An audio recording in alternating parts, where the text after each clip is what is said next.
예, 안녕하십니까. SF플러스 자산운용에서 액티브 ETF 운용을 맡고 있는 피터입니다. 이번 9월에도 저희 코리아 플랫폼 액티브 ETF의 운용 성과를 말씀드리기 위해서 찾아뵙게 되었습니다. 9월달 한 달이 국내 시장이 굉장히 어려운 구간이었고, 특히나 좀 중소형 좋은 종목들 픽을 하는 액티브 펀드들은 굉장히 좀 고통스러운 기간이었습니다. 그럼에도 불구하고 저희가 여전히 어떤 투자 포인트를 가지고 있는지 그런 부분들을 좀 설명을 드리면서 오늘의 내용을 진행하도록 하겠습니다. 예, 지난 한 달 동안 펀드가 대략 한 15% 정도 하락이 있었고요. 그 구간에서 저희 플랫폼 지수는 13%, 코스피는 12% 정도이니까 코스피 대비해서 한 3%포인트 정도 언더퍼폼을 했다라고 봐주시면 좋을 것 같습니다. 이 내용들은 뒤에서 이제 좀 더 자세하게 말씀을 드리겠습니다. 저희 투자 종목 정보는 항상 홈페이지나 HTS를 통해서 확인 가능하시니까 참조를 해주시면 좋을 것 같고요. 성과 요인 분석에서 상위 종목은 플러스 기여를 한 부분이 이제 두 종목 정도밖에 없기 때문에 한국콜마와 BGF 리테일이 긍정적으로 작용을 했다라고 봐주시면 좋을 것 같고요. 한국콜마 같은 경우는 지속적으로 이제 화장품 수요 증가하는 가운데서 성장성이 잘 나오고 있기 때문에 그런 부분들에서 이익의 가치의 성장이 있었다라고 보시면 좋을 것 같고, BGF 리테일은 마찬가지입니다. 오프라인 활동이 재개되면서 편의점에 대한 부분들이 좀 긍정적으로 작용을 했고요.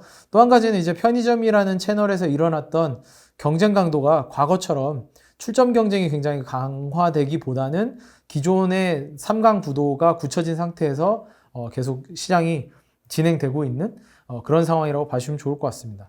반면에 이제 하위 종목 같은 경우는 중소형 저희가 가치가 좀 있다고 생각하는 기업들이 큰 폭으로 좀 하락한 부분들이 있었고요.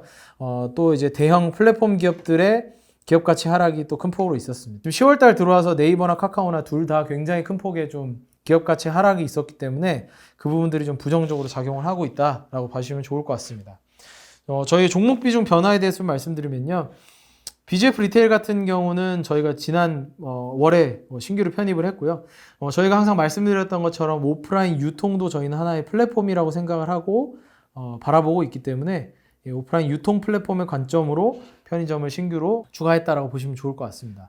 외부 활동이 좀 많아지면서 여러 가지로 객단가가 좀 상승하는 부분도 있고요. 경쟁 강도 완화 부분이 저희한테는 좀 큰 부분이기 때문에 앞으로도 근데 이건 좀 지켜봐야 됩니다. 왜냐하면 2017년 18년 이런 구간에 굉장히 강하게 있었던 편의점의 확장 경쟁 과정에서 편의점 기업들이 굉장히 보조금을 많이 써가면서 출혈 경쟁을 좀 했고 점포 확장 경쟁을 좀 했었습니다. 근데 이런 구간이 5년 계약이 진행되는 동안 2022년, 2023년 정도까지는 이런 영향들이 좀 있을 수 있기 때문에 계속 면밀히 좀 살펴보고 있다라고 보시면 좋을 것 같고요. 그 다음에 지난 월 동안 좀 하락폭이 좀 컸던 기업들에 대해서 비중 확대가 좀 있었습니다. 아프리카TV, 골프존, 엠로 같은 경우들은 저희가 그런 부분들이 좀 있었다라고 봐주시면 좋을 것 같고요. 나머지 이제 비중 하락 부분은 대부분 다 주가 하락에 따른 비중 하락이었고 일부 이제 삼성바이오로직스 같은 경우는 약간의 차익 실현이 있었다라고 보시면 좋을 것 같습니다. 저희 이번 달에 좀 말씀드리고자 하는 건 아프리카TV와 같은 기업과 또 이제 뒤에 보시면 현대 이지웰 같은 저희가 가지고 있는 기업들 중에 좀 사이즈는 작은데 시가총액은 좀 작은데 저희가 어떤 포인트로 바라보고 있는지 말씀드리고 싶은 기업들을 좀 말씀드리려고 합니다. 일단은 아프리카TV 같은 경우는 잘 아시는 분들도 있고 활용하시는 분들도 있고 서비스를 안 써보신 분들도 있으실 텐데요. 굉장히 독특한 세계 최초로 별풍선 모델을 도입해서 인터넷 방송 플랫폼 기업으로 자리를 잡고 있고요. 유튜브나 굉장히 다양한 플랫폼 기업들, 트위치라든지 다양한 기업들이 나오고 있기 때문에 과연 얘가 생존할 수 있을까에 대한 물음표가 되게 많았었습니다. 근데 그럼에도 불구하고 생존을 하면서 여전히 굉장히 많은 사람들이 보는 플랫폼으로서 확실하게 좀 자리를 잡아가는 상황이라고 생각을 하고 있고요. 조금 더 대중문화라기보다 일부 계층들한테 해당하는 그런 좀 문화들이었다면 이게 조금 더 범용으로 확대되는 과정들이 일어나고 있다고 저희는 판단을 하고 있습니다. 그리고 이 기업 자체가 굉장히 탄탄한 프리캐시플로우, 영업활동 현금 흐름을 가지고 있기 때문에 현금 창출력을 가지고 있는 이 플랫폼 기업이 과연 이 정도까지 저평가 받아야 할 이유가 있을까라고 저희는 생각을 하고 있고요.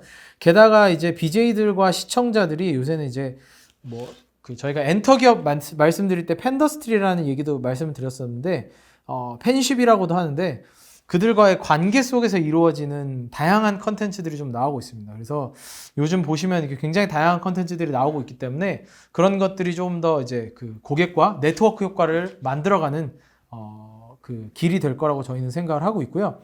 예, 그 다음에 또 한 가지는 경쟁 관계에서 좀 우호적이라는 환경인데요.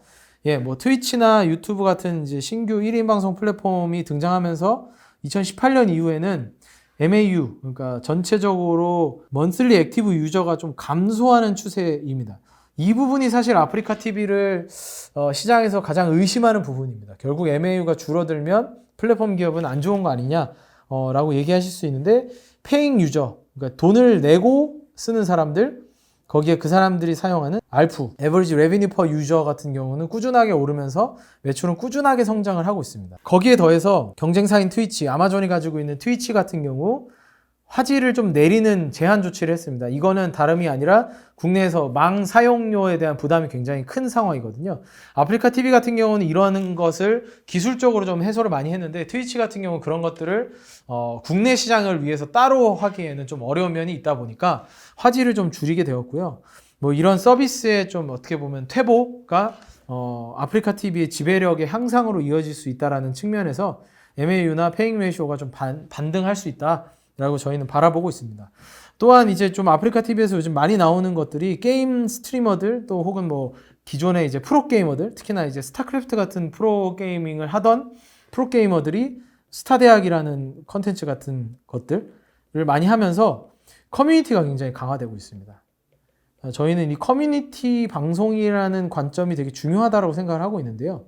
이게 사실은 페이스북도 비슷한 활동을 좀 하고 있긴 합니다. 근데 뭐 그렇게 의미 있게 파급적으로 하고 있진 않은데 어떤 거냐면 뭐 한 200~300명 정도의 인원이 볼 수 있는 그런 컨텐츠, 보려고 하는 그런 컨텐츠들은 사실은 어떤 방송국에서 하기는 좀 어려운 저규모 컨텐츠이겠죠.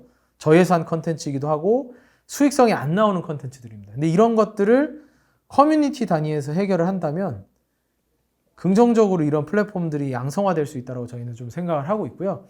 아프리카 TV가 그런 쪽으로 계속적으로 좀 보여주는 커뮤니티의 변화가 일어나고 있다라고 생각하고 있고 아직은 이제 조금 더 봐야 되지만 이런 변화들이 긍정적으로 더 일어난다면 충분히 좀 더 긍정적인 기업 가치를 가져야 한다라고 생각을 하고 있습니다. 예, 또 하나의 플랫폼 기업인데 현대 이지웰 같은 경우 이제 복지 포인트를 써보신 분들은 잘 알겠지만 우리나라에서 기업들이 제공하는 복지 포인트 선택적 복지라고 하죠. 선택적 복지 시장에서 점유율을 가장 크게 가지고 있는 기업입니다. 예, 유저 수만 해도 220만 명이고요. 거래액도 크고 복지 포인트 수주액도 굉장히 큽니다. 근데 이제 복지 포인트의 특징이 기업들이 직원들한테 이 복지 포인트를 제공하게 되면 세금 이슈에서도 좀 자유롭고 굉장히 다양한 것들을 제공해주면서 직원들의 만족감도 올려줄 수 있기 때문에 좀 편리하게 활용할 수 있는 복지 시스템인데요. 이런 것들이 앞으로도 계속적으로 저희가 바라보기에는 직원을 좀 더 생각하는 복지가 강화될 흐름이기 때문에 그런 과정에서 이런 기업들도 충분히 플랫폼으로서의 가치를 만들어 나갈 수 있을 것이라고 생각을 합니다. 물론 이제 외부에 열려있는 뭐 쿠팡이라든지 네이버라든지 뭐 이런 데들보다 플랫폼의 UI, UX, 그러니까 유저 인터페이스나 유저 익스피리언스는 좀 떨어질 수 있지만 복지몰이라는 굉장히 특징적인 사업 구조에서는 그 닫혀있는 그 시장 안에서는 굉장히 큰 경쟁력을 가지고 있다고 저희는 생각을 하고 있습니다. 예, 그리고 이런 기업들이 현대 이지웰 같은 경우도 원래는 이지웰 페어로 존재를 하다가 현대백화점 그룹에 편입이 되게 되면서 수주량도 좀 증가를 하고 있고요. 다양한 상품들을 좀 확장을 할 수 있는 상황이라고 보시면 될 것 같습니다. 기업복지 시장의 점유율이 한 50% 정도를 가지고 있고요. 예, 복지몰 상품 경쟁력도 계속 강화되고 있고 현대 계열사의 수주도 자연스럽게 가져올 수 있는 구조라고 보고 있기 때문에 구조적인 OP 마진이 상승 가능하다라고 생각을 하고 있어서 현재 부여받고 있는 정말 뭐 낮은 수준의 PER 수준은 좀 부당하게 좀 매크로 장세로 인해서 많이 저평가되고 있다고 저희는 판단을 하고 있습니다. 예, 뭐 저희 코리아 플랫폼 같은 경우가 플랫폼 기업들을 많이 가지고 있고 특히나 이제 네이버나 카카오 같은 플랫폼 기업들을 가지고 있다 보니까 뭐 우려하시는 부분들도 있을 거고 걱정하시는 부분도 있을 텐데요. 우리나라 플랫폼 기업들이 작년에 특히나 기업 가치를 굉장히 많이 키워왔기 때문에 역작용은 일어날 수도 있다라고 생각은 하지만 과도하다라고 생각하고 있습니다. 지금 네이버 같은 경우는 코로나 상황 정도의 시가총액까지도 빠진 상황이고요. 뭐 카카오도 비슷한 수준으로 굉장히 많은 하락을 했는데 이들의 성장성이 안 나오고 있는 상황은 아니고 해외로의 확장성도 만들어내고 있는데 워낙에 이제 매크로 장세에서 영향을 많이 받다 보니까 우려를 하실 만한 그 요인들은 저희도 이해는 하고 있습니다. 하지만 뭐 지금의 상황에서 충분히 투자 매력이 더 높아졌다라고 저희는 판단을 하기 때문에 코리아 플랫폼 액티브 ETF도 지금의 좀 어려운 상황들을 극복해 나갈 수 있는 힘은 많이 가지고 있지 않을까라고 생각을 하고 있습니다. 뭐 저희가 앞으로 좀 더 긍정적인 수익으로 보답을 할 수 있도록 최선을 다해서 포트폴리오 만들어 가도록 하겠습니다. 예, 오늘도 함께 해주셔서 감사합니다.